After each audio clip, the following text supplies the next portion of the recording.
Genesis chapter 2. So the creation of the heavens and the earth and everything in them was completed. On the seventh day God had finished his work of creation, so he rested from all his work. And God blessed the seventh day and declared it holy, because it was the day when he rested from all his work of creation. This is the account of the creation of the heavens and the earth. When the Lord God made the earth and the heavens, neither wild plants nor grains were growing on the earth. For the Lord God had not yet sent rain to water the earth, and there were no people to cultivate the soil. Instead, springs came up from the ground and watered all the land. Then the Lord God formed the man from the dust of the ground. He breathed the breath of life into the man's nostrils, and the man became a living person. Then the Lord God planted a garden in Eden in the east, and there he placed the man he had made. The Lord God made all sorts of trees grow up from the ground, trees that were beautiful and that produced delicious fruit. In the middle of the garden he placed the tree of life and the tree of the knowledge of good and evil. A river flowed from the land of Eden, watering the garden and then dividing into 4 branches. The first branch, called the Pishon, flowed around the entire land of Havilah, where gold is found. The gold of that land is exceptionally pure. Aromatic resin and onyx stone are also found there.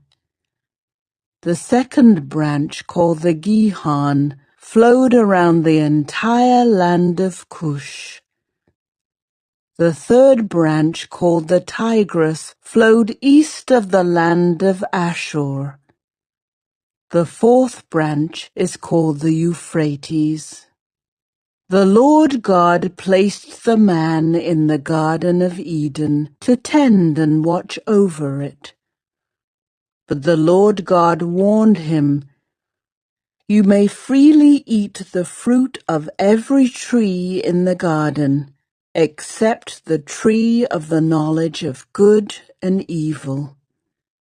If you eat its fruit, you are sure to die." Then the Lord God said, "It is not good for the man to be alone. I will make a helper who is just right for him." So the Lord God formed from the ground all the wild animals and all the birds of the sky. He brought them to the man to see what he would call them, and the man chose a name for each one. He gave names to all the livestock, all the birds of the sky, and all the wild animals. But still, there was no helper just right for him. So the Lord God caused the man to fall into a deep sleep. While the man slept, the Lord God took out one of the man's ribs and closed up the opening. Then the Lord God made a woman from the rib, and he brought her to the man. "At last," the man exclaimed, "this one is bone from my bone and flesh from my flesh. She will be called woman, because she was taken from man." This explains why a man leaves his father and mother and is joined to his wife, and the two are united into one.